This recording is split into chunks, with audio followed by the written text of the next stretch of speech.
Hi everyone, welcome back to Crochet Rocks. Tracy here, and this is a WIP Wednesday on a Tuesday.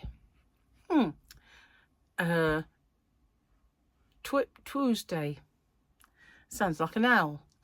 Well, what it is, I've been working on some blankets and some other things, and I'm building up a few WIPs, so I thought I would get a few bits together and show you all the things that I'm working on.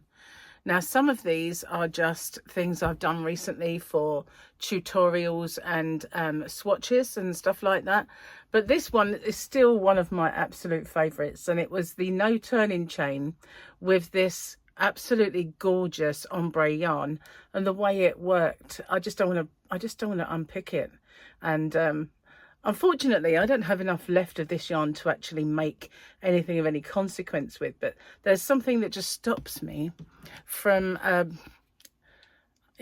unpicking that one. And I need to put my fan on, but I'm not sure. Yep, I've managed to do it.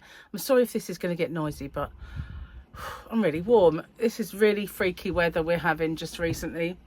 It snowed yesterday, it hailed, it was windy, it's very blustery today. It was raining earlier, and then it was sunny. So they say we could have some thunderstorms, and that just means humidity. So yeah, so I've been making lots of kind of swatches and stitch tutorials and things like that. And I did a scarf which was called the Tipsy Rose scarf, and this was the swatch that I did for that Tipsy Rose scarf. Now you can make that into a wrap, you can make it into a blanket, you can use it as a scarf, but I used the mandala yarn, which if you've been watching me recently, you'll know I'm really excited about the fact that I've managed to get some of that to stock in my shop. Been absolutely trying to get hold of that for a long time. So these are the rest of my swatches. This one here was the no turning chain on all of the stitches, I think, and that one there. So those are just not really WIPs, but as I've been working on these sort of things, it's been inspiring me to maybe do something with all of these pieces. So as I've got this one, and then I've got this one, and they're all kind of stitch tutorials that I've done, and I also got a willow square, and this one I didn't finish, but I certainly can. And then I've got half a start of this alpine, just some sort of alpine stitch again. I could finish these into a square of all the same size, including this one, and do a blanket of all of these like different squares. And I've been saving them, putting them in this baggie that does have a drawstring at the top. So they're all in there, and whenever I do anything from now on, I'm going to save these, and I might make myself a scrappy blanket of a difference. Right, normally a scrap blanket is all of the different scraps of yarn that you have left over, but these are scraps of tutorial that I've got left over, and swatches and things like that. And it's kind of been in my mind for quite a while, and then one of my subscribers suggested it, and I thought, you know what, I really ought to do it, because it's not just me. But however, this one, when I did the Poundland yarn and how they work up, this one won't be part of it because I have a job for this ball. I only needed one more ball, and I realized now that I do have one in this kind of where I was showing what it works up like on all the different stitches, so I can undo that one and use it for this project. So this came about because of, I'll show you the one it came about with first. I was starting to do this blanket, and I've now started to join it together, and I'm using this nice ridge join to do that. So I wanted to do these in squares, so I would have light, dark, dark, light, but when I put them all together, it would have been a very long blanket, but not so wide. It would have been 4 wide, but a lot longer. And I figured I could turn it into a wrap, but I didn't really want that. I wanted it to be a blanket. So I decided then that I would make them into these, I'll show you on this one, I've got further along. So I've got the dark, light, and then under that I've got the light, dark, light, dark. So I'm going to do that with every colour. And as you can see, I've got the green one there, and I have yellow that I've joined. So what I normally do is I join them into a line like this. So I make all of these joins, and then I join the whole width of the blanket, because it's so much easier that way. And I've got this beautiful, oopsie, nearly dropped one, teal that that looks beautiful, doesn't it? That one there, I love that one. So that is what I was working on. And when I was practicing it, because this is slightly different from the modern granny square stitches that I've done previously, I decided, I wonder what it'd look like with this yarn. And I really, really liked the way that that kind of looked. I thought, that's amazing. So as I was working with that, I thought, you know, you see mosaic squares of the traditional granny square, but what about the modern granny square? I've never seen one worked up where it would be a mosaic version of that. And that would be dead easy, because when you're making the modern granny, your clusters of 3 are on top of each other, which is perfect for the mosaic. So that's what I did. I thought I would give it a try, and I liked it so much I decided to make more and more and more of them. So I don't know what to do with them now. I've kind of got quite a few. I've not got enough to make a blanket with yet, but I do have a lot of this cream coloured yarn, because recently I did a yarn quest where I went shopping at a place called Pound Stretcher, and I bought 6 balls of this cream. And I don't think I need a great deal of the rainbow yarn. I can get more anyway, but you don't really use a great deal. I did try it with black to see what it would look like, and I really like this. I have a lot of this black yarn, so what I figured I might do is make a blanket where it was like cream black, just checkerboard it. I don't know, I might just do 2 separate things altogether. Perhaps you can help me with that. What do you think? Because I like this one as it is, and I like this one as it is, but it's not black and white, it's black with a cream. Now what do you think? Do you think that would look nice? Do you think they would pop?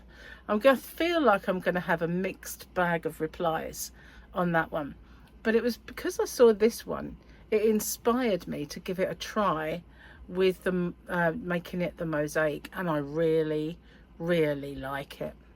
I liked this one, but I love this one. So because I've been working on these while I've been watching TV, not that one, these ones, I have quite a lot of them. I could undo this one and make it part of this, so that I've still got even more yarn that I can play with. But it was, you know, when making this one, so I've got to be careful really that I don't just have lots of WIPs that I'm kind of working on that I'm not finishing, because that's so easy to do, isn't it, to get too many finished, not finished rather, too many unfinished objects, UFOs. Who wants that? I've already got too many of those, believe me, lurking around. So this one I'm going to finish, and I will be doing a tutorial for it. I do have a modern granny rectangle, a modern granny square, a modern granny hexagon, but they're all different to this. This is completely done in a different sort of way. So yeah, I'm in the process at the moment of sewing, well, I'm crocheting them together. I'm not sewing them. I did toy with the idea of whip stitching and putting them together with a whip stitch, but I decided against it. I wanted, from the onset, I thought it would look nice with that ridge.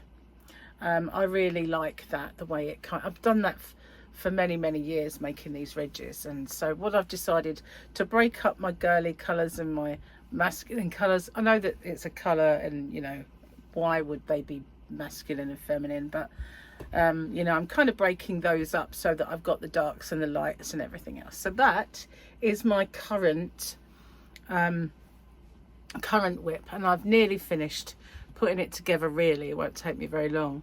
I finished all of the squares, and then I just have to figure a border, and then I'll do a tutorial for that one. So where shall I put you? If I lift this bag, then I've got my little box down there. Okay, so then I have this one, and this is my new round blanket, and as you can see, I've got quite a long way into this, and I am making this with the swirly whirly cakes, and in this lovely blue, which I have sold out of. I will get some more of the swirly whirlies.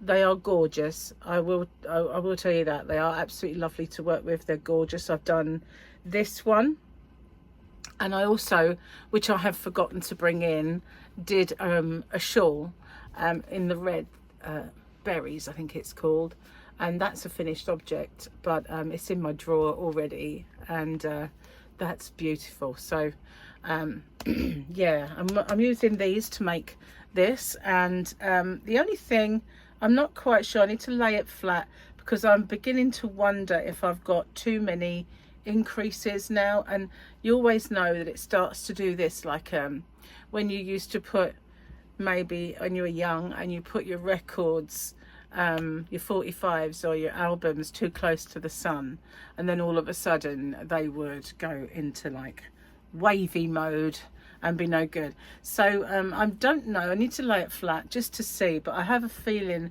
that I'm beginning to get a bit of waviness. So I've got the border, sorry, the pattern, what am I talking about? I've got the pattern completely written down, so I just need to adjust my increases and stuff, and then I will be able to do a little tutorial for it. So then I have this one. It is also made with a mandala, but this is a mandala in the DK, and these ones I've had for a while. I'm not absolutely keen on these. As you can see, there's these splodges of colour. I love the colours. They are kind of moody blues and greys, and although I do like the colours, it's not turning out to be my favourite. I do have another cake. Here it is. This is the cake. It is a lion brand mandala. I don't have these in my shop. These are DK weight. I only have the 4 weight Aaron's, but this one is the mandala baby. And the stupid thing is, the mandalas are absolutely ultra soft, but I don't feel like the baby is as soft as the 4 weight, which is incredible, and I don't understand it. Maybe once I've washed this, it will be willowy soft and lovely. It's not, don't get me wrong, it's not rough, but I just feel like the 4 weight mandalas are softer in the way that they feel. Don't understand it, but it's meant to look like this. And if you look at those lighter patches, it doesn't look like it's meant to have those splodges of dark. So yeah, I'm not sure I like the way that this has these splodges of darkness. It's not the greatest, but I was making this as a blanket to put in the car, sort of a car rug, so that if you ever I've got a little ball of yarn on the floor there, which has now gone under the wheel of my I'll have to leave it there. It's gone underneath my chair. Never mind. But then I have this one, which is also something that I also worked on during live streams. And this one was made with this gorgeous yarn here. And this is, I can't tell you how soft this stuff is. This is King Cole Tropical Beaches. Now the beaches is 100 gram ball, but the tropical beaches are 200 grams. So as you can see, this one's about 100 grams left of it. It is crazy soft. This is called Parrot Beach. I know it's called Parrot Beach because of this lovely green. And this is what it looks like. So it is a rectangle, and it's just a couple of rows of V's and grannies and loopy stitches. So that is kind of quite big now, but it's just a blanket that I used to work on when I was doing live streams out in my yarn van. So that one I haven't got any further along with because I haven't really been out there doing live streams, and decided to bring it in, and I could continue to just work on this. Likewise with the other one, it's pretty colours, but it's not my favourite thing. So I think that's probably one of the reasons that I haven't continued with it, because I've just not, I don't know, I'm not really sure on it. So that's another kind of WIP. I've been making baby mittens and baby booties for little baby that's coming along. I've got, these ones are completed, but I've got to do the other ones to these. I was showing how one pattern fits all sizes, and so I've still got to do the other two of those, but I've finished this pair and I'm going to do some more. So I've got 2 tutorials for those now, and I'm going to make some of the other one that I did in the first place. So those are what the things that I'm working on currently, but that's not all that's inside there waiting to come out. I also have a baby toy, and I could just make the toy and show it to you, but it could become quite a gigantic project if I do all of the well, what can I call them, potential elements that you could put in it. So yeah, I could do that, and I don't know quite what I'm going to do with that yet. It's still a little kernel in there. It needs to, when I say kernel, I don't mean one of them, I mean a little, you know, nugget of information. It needs to come out pretty soon because the baby won't be that long away. What's in this bag? Is there any WIPs in there? Not that I can see. Oh, hang on, what's this? Oh, this was a swatch that I made for that baby blanket that I did recently. So although I don't have the finished object to show you, I have the swatch, which I'll put in my bag of swatches, which I've put over there. But that was with the Alpine stitch, and it was beautiful. And this is made with James C. Brett Flutterby. So yeah, that's one little idea, keeping all those squares of swatch and in the end making them all the same size and joining them somehow into some kind of crazy blanket. I think that's all I've got to show you. There's so many UFOs stuck out in the yarn van, and one that I keep threatening to finish is a stool. We had a little footstool that was Gary's mum's, and I decided to, we had a couple, one was no good, and this one I thought I'm going to work on that, and I said I was going to pimp it. So what I did was I got some paints, like gold paints for the little bits of leg. It's a 1970s style, so I got the gold to replace the gold. I got some glitter in the paint, so I got black and glitter and for the legs, and then I was making a cover for the actual padded stool. Made it from ice yarn. 2 particular ones was a kind of a gold rock star, and the other one was called Universe, and it was all different colour, like jewels of colour. And so yeah, I did do a tutorial for that square, and it's a long while ago, but whenever I find the stool, I can't find the WIP. Then I find the WIP and I don't know where I've put the stool, and this is how, so it goes on, and I will one of these days get on with it. So I have given away a pair of these already, and they are a kind of lemon and white, but I just want to get these white ones finished. I did have some white ones that I'd edged in this yarn, but it's pretty girly, and the baby will be a boy, so I've got to kind of change the next one to be a boy kind of booty. The other thing that I was working on, and I showed this on my chat the other day, was little heart-shaped square. I'm still working on a few different parameters on this one, and I want to do there's another little project that's in there at the moment, but yeah, turning a little heart into a granny. Not quite sure if that's what it's going to look like yet or not, but that's another little thing that I was kind of working on. I don't think there's any more whips in there. That's just a mandala. Anyway, thank you for watching, and if you've got an opinion on that blanket, whether I should make it the cream with the black or just do one that's black, just do one that's cream, let me know what you think. I like it. I don't think I mind doing two. So yeah, let me know what you think, and I'll see you on the next one. Bye for now.